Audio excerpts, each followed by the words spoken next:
Mesdames et messieurs, bonjour. Nous dirigeons vers un week-end plutôt estival avec des températures encore en hausse, avec un soleil assez bien présent vendredi après-midi, à peu près sur l'ensemble des régions, même si ce ciel n'est pas tout bleu, il est souvent parsemé de cumulus. À noter des ondées qui devraient se déclencher donc sur les plaines du sud-ouest et en direction du Massif central et des Pyrénées où l'orage pourrait gronder.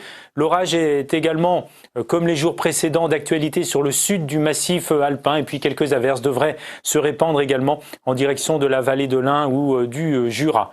Les entrées maritimes qui étaient présentes le matin, se sont disloquées dans l'après-midi de vendredi, mais on pourra conserver un ciel un peu plus chargé en direction des Abers bretons ou encore vers la côte d'Opale. En Corse, la montagne réserve là aussi ses coups de tonnerre avec donc des développements nuageux imposants sur la montagne corse alors que le temps est plus clément vers les plages. Les températures, elles sont agréables, chaudes dans l'ensemble. Alors évidemment, là où la grisaille a du mal à évoluer, il faut se contenter de températures un peu plus fraîches, 21 degrés du côté d'Abbeville par exemple, alors que les 30 degrés sont légion en direction des régions du sud avec un maximum attendu de 34 degrés, c'est pour Perpignan. Samedi, donc je vous le disais, belle journée ensoleillée dans l'ensemble avec quelques bémols, de la grisaille près de la Manche le matin qui évoluera parfois un peu difficilement toujours en direction de la côte d'Opale, mais dans l'ensemble les éclaircies seront quand même présentes dans l'après-midi. Ailleurs, vous voyez que le soleil domine avec là aussi encore des entrées maritimes vers la côte basque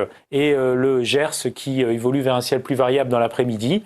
Des averses à caractère orageux encore d'actualité sur les Pyrénées et puis quelques averses également se signalent sur les Alpes et la montagne corse. Dimanche, c'est une très belle journée chaude dans l'ensemble puisque on devrait avoir 30 degrés l'après-midi dans bon nombre de villes françaises. Avec côté ciel, peu de nuages, si ce n'est donc sur le sud des Alpes et les Pyrénées où les bourgeonnements seront suffisamment développés pour apporter quelques averses. L'éphéméride pour terminer, nous gagnons 1 minute de présence de soleil supplémentaire. Voilà, vous savez tout, merci de votre attention, à bientôt.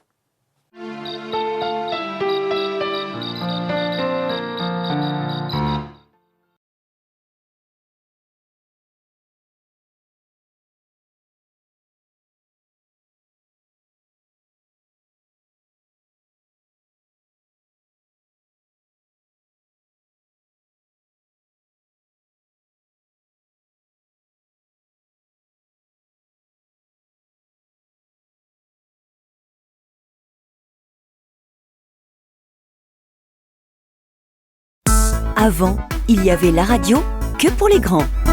Maintenant, il y a Radio Bébé. Les plus belles comptines et musiques pour les tout-petits sont diffusées sur Radio Bébé.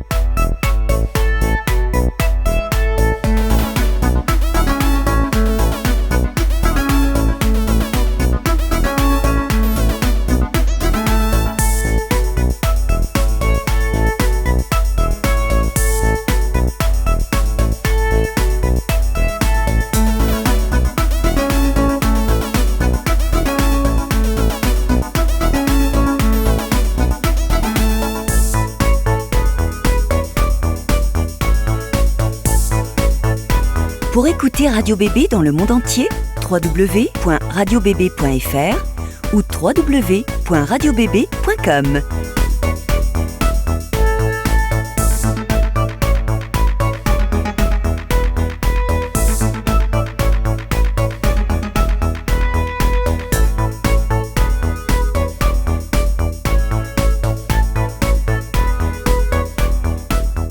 Retrouvez les applis gratuites sur Apple Store ou Android Market. L'aventure commence ici. Une plage paradisiaque, un feu de camp, des aventuriers, des habitants. Et tranquille Denis, ici c'est pas Koh-Lanta. Et on se fait un plongeon? Ah ouais, attends, j'arrive.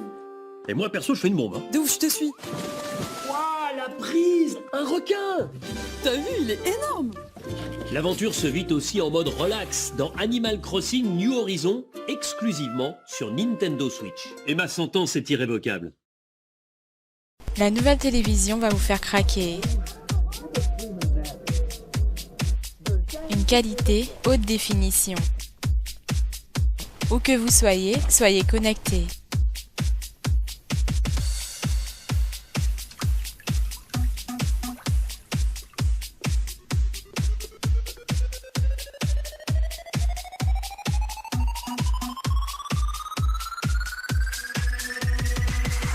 Télissime, la nouvelle télé trop stylée.